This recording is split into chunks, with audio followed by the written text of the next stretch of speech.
মেয়েটাকে যতটা মেরেছিস, আজ আমি তার চেয়ে বেশি মারবো তোকে। তোকে তো তোর এই অপরাধের শাস্তি পেতেই হবে। ও যতটা কান্না করছে তার থেকে তুই বেশি কান্না করবি। এই, তাকে গ্রেফতার করে নাও। স্যার, আমার চেহারার দাগ তো মিলিয়ে যাবে, আমার মনে যে আঘাত লেগেছে সেটা তো থাকবে, আর আমার যে কলঙ্ক হলো সেটার কি হবে? এই লোক আমাকে বিয়ে করে আমার সারা জীবন বরবাদ করে দিল। আর বোন, এখানে তোমার মা বাবারও কিছু দোষ আছে। তারা এটা দেখেছে যে ছেলেটা কতটা ধনী, কিন্তু তারা এটা দেখেনি যে ছেলেটা কেমন মানুষ, যার জন্য তোমার জীবনে কলঙ্ক হলো। আরে তুই কি মানুষ না?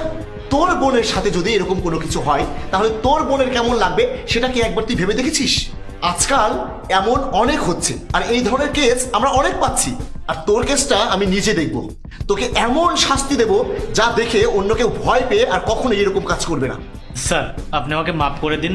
আজকের পর আমি কথা দিচ্ছি, ওকে আর কখনো মারবো না, ওকে আর কিছু বলবেও না, আর কোনো খারাপ কিছু করবো না। এই, নিয়ে চলো তাকে।